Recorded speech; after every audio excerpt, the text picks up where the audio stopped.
마태복음 27장 57절에서 66절까지 우리 마태복음의 마지막 27장 마지막 절까지. 저물었을 때에 아리마대의 부자 요셉이라 하는 사람이 왔으니 그도 예수의 제자라. 요셉이 시체를 가져다가 깨끗한 세마포로 싸서 거기 막달라 마리아와 다른 마리아가 무덤을 향하여 앉았더라. 주여, 저 속이던 자가 살아있을 때 말하되 내가 사흘 후에 다시 살아나리라 한 것을 우리가 기억하노니. 빌라도가 이르되 너희에게 경비병이 있으니 가서 힘대로 굳게 지키라 하거늘 그들이 경비병과 함께 가서 돌을 인봉하고 무덤을 굳게 지키니라. 아멘. 그 애들이 좋아하는 그 책이 있는데 무슨 책이냐면 그 독충 그리고 독식물 독충 이런 것들을 쭉 조사해 놓은 책이 있어요. 특히 로운이랑 로이가 굉장히 좋아해요. 그 독충 나오는 기억나죠? 독충 나오는 거. 예. 독책. 맞아요. 그 독책이라고 흔히 이제 독책이라고 부르는데, 근데 거기 보면은 아이들이 좋아하는 흥미로운 내용이 많아요. 그래서 뭐 무슨 독사도 나오고 독을 가진 물고기도 나오고 무슨 뭐 말미잘에도 어떤 독이 있는지 막 그런 걸 애들이 너무 재밌게 보는데, 근데 이제 그 책이 너무 재밌다 보니까 부작용이 있어요. 부작용이 뭐냐면 여러분도 아시다시피 저희 로운이가 엄청 조심성이 많은 아이잖아요. 그래가지고 독책을 너무 많이 봐서 부작용이 뭐가 생겼냐면, 이렇게 넷가 같은 데 가서도 어떤 좀 낯선 식물 같은 게 이렇게 막 나와 있으면 가까이 못 가는 거예요. 그래서 왜 가까이 못 가냐? 독이 있을까 봐. 맞지? 뭔가 독이 있고 우리 몸에 안 좋은 영향을 끼칠까 봐 가까이 안 가요. 그리고 아이들 손잡고 막 어린이집 갈 때도 이렇게 풀숲 같은 데 지나갈 때 막 이야기하면은 뱀이 나올 수도 있다고 조심해야 된다고 그런 이야기도 막 해줘요. 그래서 이게 장점도 있지만 단점은 아이들에게 너무 두려움을 많이 주는구나. 그래서 저한테 와서 로운아 너도 로이처럼 그냥 막 저기 왔다 갔다 건너고 막 놀아봐. 그러니까 로운이가 저기는 싫어요. 이렇게 얘기하는 거예요. 그럴 때마다 제가 뭐라고 얘기해요? 뭐가 무섭다 그래? 그런 얘기하죠. 로운아 뭐가 무섭다 그래? 뭐가 그렇게 무서워? 이렇게 좀 핀잔을 주기도 하고 용기를 내봐 괜찮아. 이제 제가 막 이런 이야기를 하기도 하거든요. 그런데 오늘 우리가 살펴본 말씀에 보니까 자기들의 목적을 달성했어요. 자기들이 원하는 걸 다 이뤘어요. 그러면 너무 행복하고 너무 좋고 기뻐야 되는데, 오히려 자기들의 목적은 다 달성했는데 지금 두려움에 빠진 사람들, 막 무섭고 염려되고 하는 사람들이 이제 등장을 해요.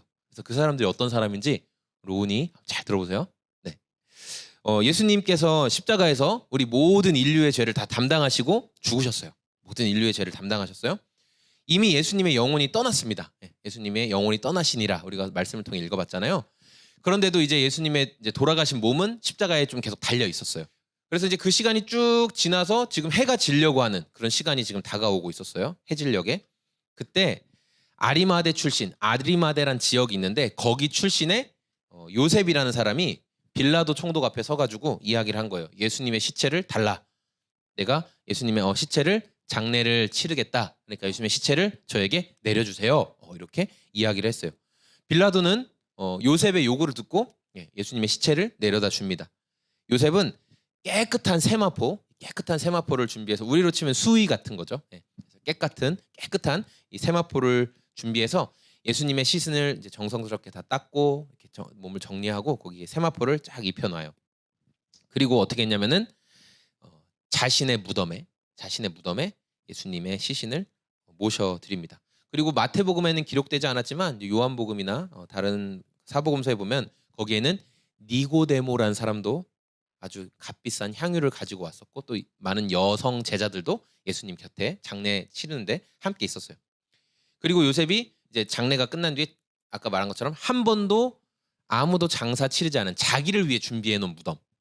그래서 유대의 무덤은 우리는 이렇게 땅에 매장하잖아요. 근데 유대 무덤은 이렇게 바위, 석회로 된 그 바위 산 같은 것을 파서, 바위 굴을 파서 거기에 시체를 이제 놓는 그런 형식이었어요. 아리마대 사람 요셉의 무덤은 자기를 위해 준비해놨던 무덤이기 때문에 아무도 쓰지 않은 깨끗한 이제 무덤이었던 거죠. 거기에 이제 예수님의 시신을 안치하는데, 이때 그 돌을 굴려서 입구를 막으려면 건장한 성인 남성 6명에서 7명이 야 밀어, 로이야 밀어, 하나 둘 이렇게 해야 간신히 돌을 옮길 수 있을 만큼 굉장히 무거운 돌을, 그 입구를 딱 막았던 거예요.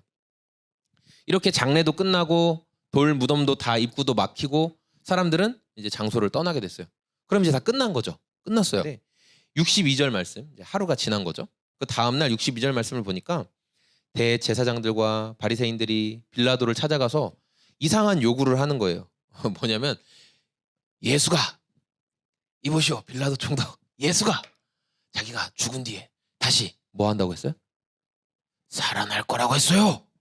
그런데 정말 살아나진 않겠지만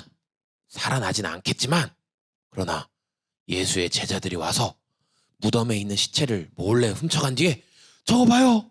무덤이 비어있는 걸 보니까 예수님이 부활하셨어요. 이렇게 하고 거짓말을 하면 지금보다 더 많은 사람들이 예수를 믿게 될 겁니다. 그러면 당신의 총독 자리도 다른 사람한테 빼앗길 수 있어요. 이렇게 이야기를 한 거예요.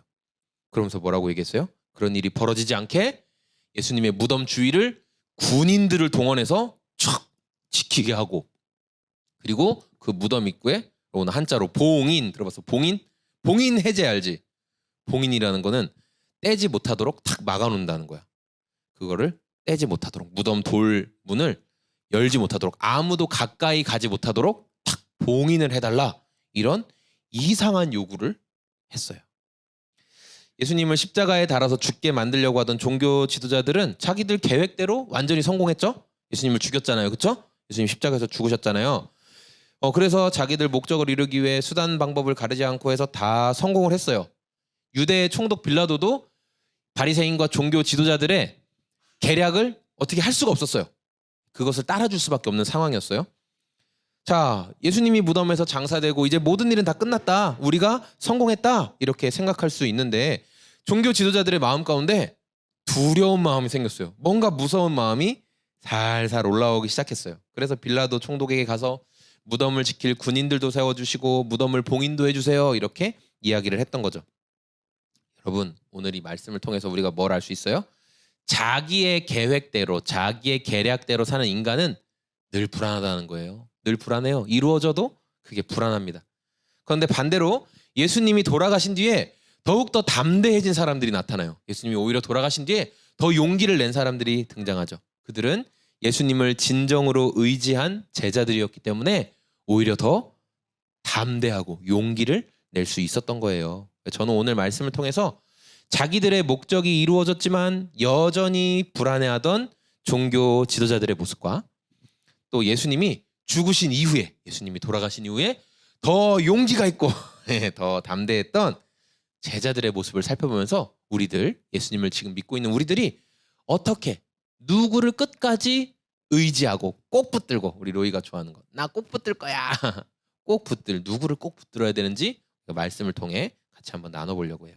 자, 첫 번째, 목적을 달성했지만 불안해하는 사람들은 누구였을까요? 종교 지도자들과 빌라도 총독이었다. 종교 지도자들과 빌라도 총독. 우리 62절과 63절 말씀을 같이 읽어보겠습니다. 시작.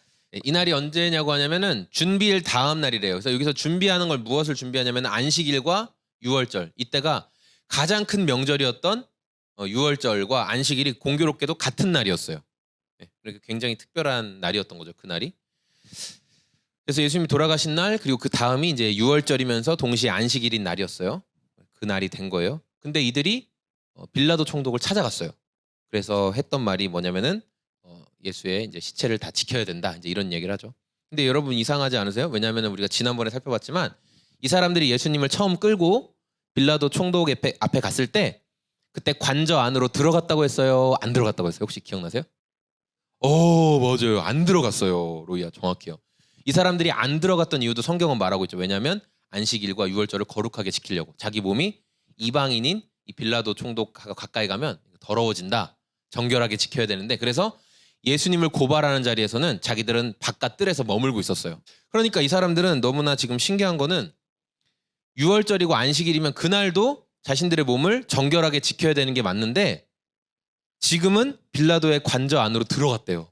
이들이 함께 합심해서 빌라도의 관저 안으로 지금 들어가서 자기들이 원하는 것을 빌라도 총독에게 말했다는 거예요. 여러분, 왜 그랬을까요? 이 종교 지도자들이 지금 굉장한 불안에 휩싸인 거예요.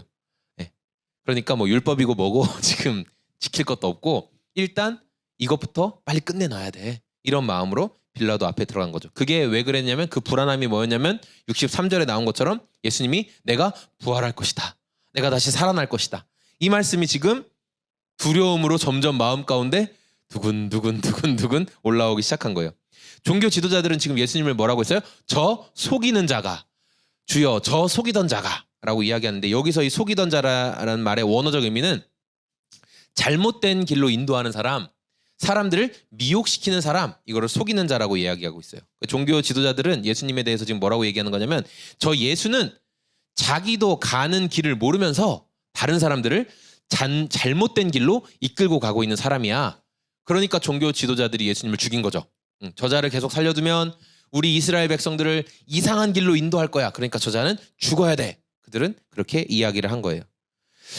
그러면서 자신들의 목적을 달성한 거죠. 예수님을 죽이는 목적을 달성했는데도 마음이 계속 불안했어요.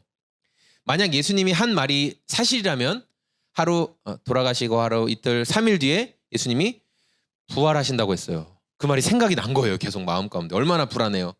아, 이거 진짜 이러다 부활하는 거 아니야? 그럴 리는 없겠지만 그래서 확실히 해둬야 되겠다. 이런 생각을 이들이 가졌던 거죠. 종교 지도자들은 예수님을 향해 예수는 속이는 자다, 길을 모르는 자다라고 말했지만 사실상 진짜 길을 모르는 자들은 종교 지도자들이었죠. 예수님은 길을 아셨어요. 그래서 담대하게 십자가의 길, 죽음의 길로 나아가셨던 거죠. 예수님은 반드시 살아날 것이다라는 확신을 갖고 계셨지만 종교 지도자들은 자신들이 원하는 계략을 이루었음에도 불구하고 계속 불안했던 거예요. 확실하지 못했으니까, 분명하지 않았으니까 그랬던 거죠. 자, 그리고 불안한 마음을 가지고 있던 또 한 사람이 등장하는데 우리 64절과 65절 말씀 같이 읽어볼게요. 시작. 빌라도가 이르되 너에게 경비병이 있으니 가서 힘대로 굳게 지키게. 아멘. 우리는 이제 성경을 그냥 쭉 읽으면은 뭐 그냥 그 종교 지도자들이 지금 불안해서 빌라도를 찾아갔나 보다 이렇게 생각을 할 수 있는데, 성경을 좀 더 자세히 읽다 보면은 빌라도 안에도 지금 그 일을 행하고 나서도 약간 지금 두렵고 근심하는 마음이 있다라는 것을 알고 있어요. 종교 지도자들이 요청한 것은 사실 되게 어이없는 요청이에요. 여러분, 뭐 예를 들어 적들을 두렵게 할 만큼 전쟁을 잘 했다고 합시다. 어떤 장군이 있어요. 그래서 막 적들을 막 이기고 저 사람의 전략과 저 사람의 선택이 우리에게 굉장한 피해를 주는 되게 무서운 장군이 있다고 쳐도 그 사람이 죽고 나면 두려워하나요? 안 두려워하죠. 죽고 나면 아무 능력이 없는 거예요. 죽고 났으니까 아무 능력이 없는 거예요. 그런데 이 종교 지도자들은 생명이 없는, 생명이 이미 떠나간 예수님의 몸을, 예수님의 시신을 지키는데 지금 군인도 동원해달라, 황제의 이름으로 봉인도 해달라, 이건 좀 어떻게 보면 되게 말도 안 되는 부탁을 지금 하는 거예요. 그러니까 총독 빌라도 입장에서 니네 지금 나 놀리냐? 우리가 지금 그렇게 쓸데없는 일에 힘을 써야 돼? 얼마든지 이렇게 거절하고 말할 수 있는 그런 상황이었던 거예요. 그런데 이때 빌라도가 어떻게 이야기를 하는지 65절을 제가 세 번역 성경 말씀으로 읽어드릴게요. 65절 말씀을. 빌라도가 그들에게 말하였다. 경비병을 내줄 터이니 물러가서 제주껏 지키시오. 이제 이렇게 얘기했어요. 그러니까 우리 개역개정 성경으로 보면은 느낌이 이제 약간 이런 느낌이죠. 우리 유대인들이, 우리 종교 지도자들이 경비병을 다 준비할 테니 빌라도 총독님 허락만 해주세요. 그들이 지킬 수 있게, 이제 약간 이런 느낌이라면, 그 우리 학자들이 연구하고 또 이제 세 번역 성경은 그런 연구의 내용을 좀 더 담아서 이제 본문을 해석하고 번역한 내용이 좀 많거든요. 그래서 그런 의미로 보면 당시 유대는 로마의 식민지였기 때문에 유대인들이 군인들을 만들 수가 없어요. 군인을 조직할 수가 없어요. 성전을 지키는, 그러니까 성전 경비대만 할 수 있었고 따로 군인들을 만들 수는 없어요. 로마가 허락하지 않는 이상은. 자, 그런 상황에서 빌라도가 자신이 데리고 있던, 유대에 주둔하고 있던 군인들을 내준 거죠. 예수의 무덤을 지키는데 내 군인들을 내줄 테니까 써라. 이렇게 이런 성경학자들 이런 해석을 좀 지지하고 있어요. 빌라도 총독도 예수님이 죽고 다 끝났다 이렇게 생각하면은 굳이 막 군인들을 내주고 에너지를 쓸 필요가 없는 거예요. 그런데 지금 이런 일을 하고 있죠. 왜냐하면 그 마음 속에서도 여전히 불안한 마음이 있었던 거예요. 아, 이거 혹시 진짜 어떻게 되는 거 아니야?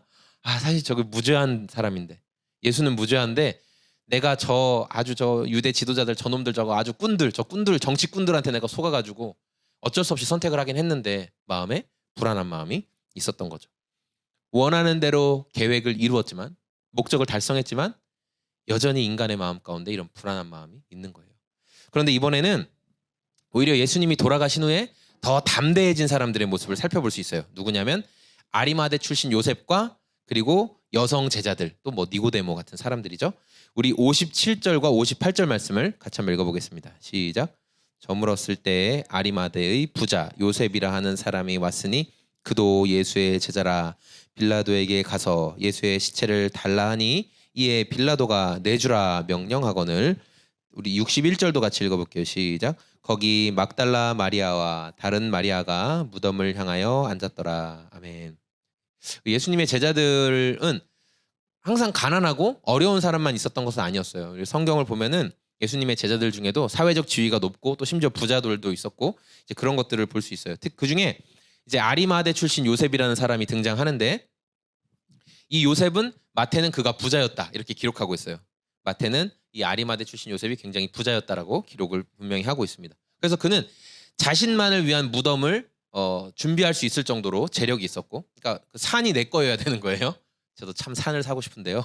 산이 내 거인 사람인 거예요. 그 무덤을 지을 수 있는 그 땅이 내 거인 사람이었고, 또 하나 뭐냐면 지금 예수님을 감쌌던 세마포가 나오잖아요. 근데 그 세마포가 성경에서 그냥 평소에 사람들이 쓰는 흔하게 구할 수 있는 세마포라는 의미보다 굉장히 값지고 아주 귀한 세마포를 성경이 특정 단어를 사용하고 있어요.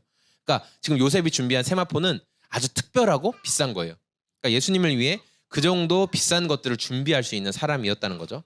이 아리마대 출신 요셉에 대해서 요한복음이 좀 더 자세하게 기록하고 있는데 우리 19장 요한복음 19장 38절에 이런 말씀이 있어요. 다른 복음서에서 요셉을 뭐라고 이야기하고 있냐? 잘 들어보세요.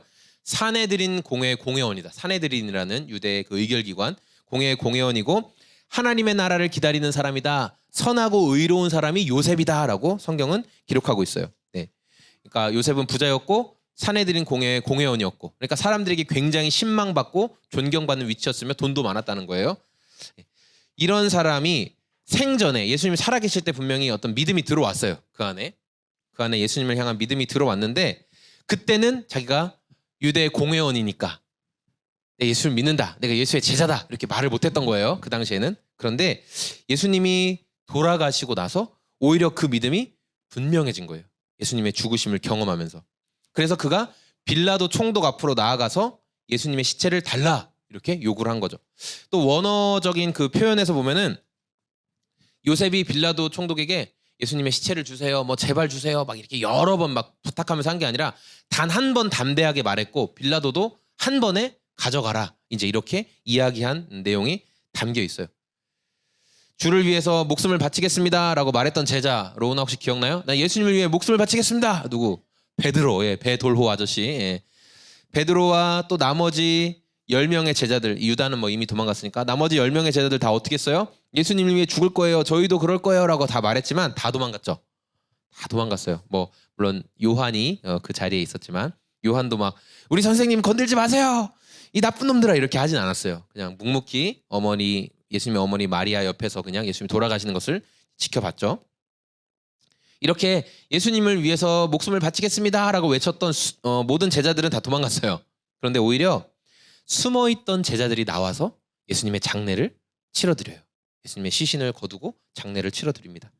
요셉과 함께 장례를 치렀던 사람 중에 이제 사내들인 공회의 공회원이었던 또 다른 공회의 공회원이었던 니고데모라는 사람이 등장해요. 이 사람은 어떤 사람이었냐면 밤중에 사람들의 눈을 피해서 예수님을 찾아와서 선생님 어떻게 하면 영생을 얻을 수 있습니까? 어떻게 하면 거듭날 수 있습니까? 예수님께 물어봤던 그 사람이죠. 그래서 이 사람이 예수님이 살아계시는 동안에는 나 예수님의 제자야 라고 말은 못했어요. 그런데 이 니고데모도 예수님이 돌아가신 뒤에 내가 예수의 제자다라고 분명하게 드러내는 모습을 볼 수 있어요. 예수님의 죽으심을 보면 오히려 담대한 모습이 나타난 거죠. 자, 오늘 말씀을 이제 정리할 건데요. 예수님이 십자가에서 죽으시면서 자기 생명을 내어주셨죠. 예수님의 죽음은 단순히 그냥 한 인간의 죽음이 아닙니다. 이 희생은 하나님과 인간 사이에 죄로 인해 막혀있던 담을 허물어버리는 놀라운 일이에요. 그래서 예수님의 죽으심을 성경은 뭐라고 하고 있어요? 새롭고 살 길을 열어주셨다. 예수님이 죽으심으로 우리가 새롭고 살 수 있는 길이 되어주셨다. 예수님이 하나님께 나아가는 다리가 되어주셨다. 성경은 그렇게 이야기하고 있잖아요. 놀라운 일이었어요. 이건 아주 놀라운 일입니다. 제가 이게 설교 내용이 길어져가지고 어제 정리하면서 막 엄청 많이 줄였는데 세상에 엄청 많은 종교가 있잖아요. 엄청 많은 종교가 있어요. 또 우리 뭐 고대 근동에 뭐 이렇게 엄청 많은 종교들이 있거든요. 근데 그 내용들이 그 성경의 내용들과 좀 비슷한 내용들이 있는 게 많아요. 뭐 메소포타미아의 설화라든지 바벨론의 설화라든지 이런 고대 설화들도 되게 많고 한데 여기서 아주 중요한 핵심이 있어요. 그러니까 거기서도 뭔가 신이 죽었다가 이집트 그 고전에서도 신이 죽었다가 다시 부활하는 거 그런 뭐 내용들은 나오는데 중요한 건 뭐냐면 신이 인간의 죄를 해결하기 위해서 하나밖에 없는 아들을 보내서 죽였다, 희생시켰다 그런 내용은 없어요. 신이 죽었다가 뭐 인간으로 다시 태어나가지고 다시 신의 역할을 했다 이런 내용은 나오지만 인간의 죄를 해결하기 위해서 유일한 아들을 죽였다. 인간 때문에 그러니까 신이 죽었다라는 내용 없어요. 그러니까 이건 정말 성경은 하나님이 쓰신 놀라운 일이죠. 이렇게 예수님의 죽음을 통해서 우리가 하나님께 나아가는 신 앞에 나아갈 수 있는 길을 열어주신 거예요. 새롭고 산 길을 열어주신 거예요. 그런데도 그래서 이제 예수님을 죽임으로 인해서 자신들의 목적을 이루었던 사람들이 되게 좋아하고 기뻐해야 될 텐데 마음에 계속 불안한 마음이 지금 일어나고 있는 것을 우리가 말씀을 통해 봤어요. 근데 반대로 예수님이 돌아가셨지만 그 죽음 이후에 오히려 더 담대해지고 용기를 얻는 사람들의 모습, 그런 제자들이 나타나는 것도 우리가 말씀을 통해 볼 수 있습니다. 목적을 달성했지만 두려움에 빠진 종교 지도자들의 모습과 또 예수님의 장래를 위해서 용기를 내는 담대해진 제자들의 모습이 선명하게 지금 대비되는 것을 볼 수 있어요. 이 종교 지도자들은 예수만 죽이기만 하면 모든 게 다 해결될 거야. 다시 우리에게 모든 인기가 돌아올 거야. 우리가 이스라엘 백성들 다시 다 다스릴 수 있을 거야. 이런 생각을 가졌었는데 오히려 그분이 돌아가시고 나서 더 불안해졌어요. 더 염려가 커졌어요. 반대로 예수님이 살아계시는 동안에는 나 예수님의 제자야 라고 말하지 못했던 그런 숨은 제자들이 있었는데 이 사람들이 예수님의 죽으심을 보면서 예수님을 위해 살아야 돼 라는 담대한 용기를 얻게 되죠. 성경은 분명히 말씀하고 있어요. 뭐냐면 주님을 떠나서 자기 계획을 의지하던 자들은 분명히 더 큰 두려움에 휩싸이게 된다. 그러나 반대로 예수님을 향한 진실한 믿음을 가지고 있는 사람들은 위기의 순간에 더 큰 용기를 얻게 된다 라고 성경은 말씀하고 있어요. 위기의 순간 더 선명하게 빛나는 헌신의 말씀이 기록되어 있는데 우리가 이 아리마대 출신 요셉, 이 사람은 예수님의 시신을 장사하기 위해 자기의 새 무덤을 내어드렸고 그리고 아주 값진 세마포를 준비했다는 것을 우리가 살펴봤죠. 또 니고데모라는 사람이 나오는데 그 요한복음에 나오는 것처럼 니고데모는 예수님의 시신 앞에 몰약과 침향을 섞은 것을 향품을 100리트라쯤 가져왔다. 이게 우리가 시신을 닦고 하는데 쓰는 거거든요. 100리트라가 얼마나 되냐면 33kg 정도가 되는 거예요. 그럼 여러분 100리트라? 그 뭐 몰약 33kg? 뭐 그게 얼마나 될까 이렇게 생각하시는데 이게 얼마나 되냐면요. 한 노동자의 잘 들으세요. 놀라지 마세요. 10년? 100년치 품삯이에요. 100년치 품삯. 엄청나죠. 1리트라가 노동자의 하루 품삯이에요. 그러니까 우리가 예를 들어 10만 원이라고 해볼게요. 10만 원씩 100년치. 이거는 어떤 의미냐면 왕의 장례식에나 사용될 수 있을 만큼의 엄청난 값어치의 돈이었던 거예요. 그 가치를 가지고 있었던 향품이었던 거예요. 그리고 또 숨어있던 여성 제자들도 그 자리에 함께 했었던 거죠.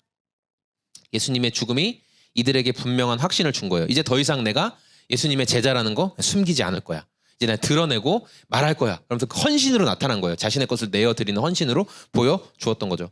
그리고 이런 담대한 믿음의 행동으로 인해서 요셉과 니고데모는 이미 죽었죠. 이미 죽었고 그분들은 하나님 품에 있겠지만 우리는 성경을 통해 여전히 그들의 살아있는 믿음을 보는 거예요. 와, 이렇게 살아야 되는구나. 그러니까 의인은 믿음으로 말미암아 살리라 하신 말씀이 이렇게 저는 연결된다고 생각해요. 그 성경에 기록된 그들의 삶은 그리고 저와 여러분들이 예수님을 따르는 담대한 삶은 영원히 기록되는 거예요. 영원히 기록되는 거라고요.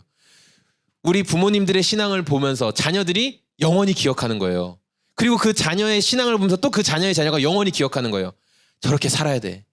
결정적인 순간에 저렇게 주님을 위해 살아야 되는 거야. 우리 엄마 아빠는 말이야 진짜 위기의 순간에 그렇게 결단하더라고. 성경을 보니까 믿음의 인물들은 정말 위기의 순간에 이렇게 주님 앞에 자신의 것을 내어놓더라고. 주님이 원하시는 방향을 선택하더라고. 영원히 사는 거예요. 그게 영원히 사는 거예요. 예수님은 그런 담대함을 이 요셉과 니고데모 그리고 여성 제자들에게 주신 거죠. 죽음을 통해 그들은 그 선물을 받은 거예요. 예수님을 죽이려는 종교 지도자들은 목적을 달성했어요. 그런데 두려움에 빠졌죠. 예수님이 죄가 없다는 것을 알면서도 잘못된 선택을 했던 빌라도도 두려움에 빠졌어요. 인간의 계획을 의지하던 모든 사람들은 다 두려움에 빠집니다. 다 근심에 빠지게 돼요. 그러나 주님을 의지하는 성도는 어때요? 담대함을 얻었고 그리고 그 성도의 삶이 영원히 성경에 기록되고 영원히 우리의 삶에 살아있는 거예요. 영원히 믿음의 본이 되는 거죠. 그게 우리를 날로 더욱 담대하게 만들어줍니다. 오늘 말씀을 들었던 우리 소금제작소의 모든 성도님들이 우리의 삶이 하나님 앞에 그리고 사람들 앞에 영원히 기억된다는 것을 좀 기억하면서 우리 담대하게 날로 더욱 담대한 선택을 할 수 있기를 소망합니다. 아멘.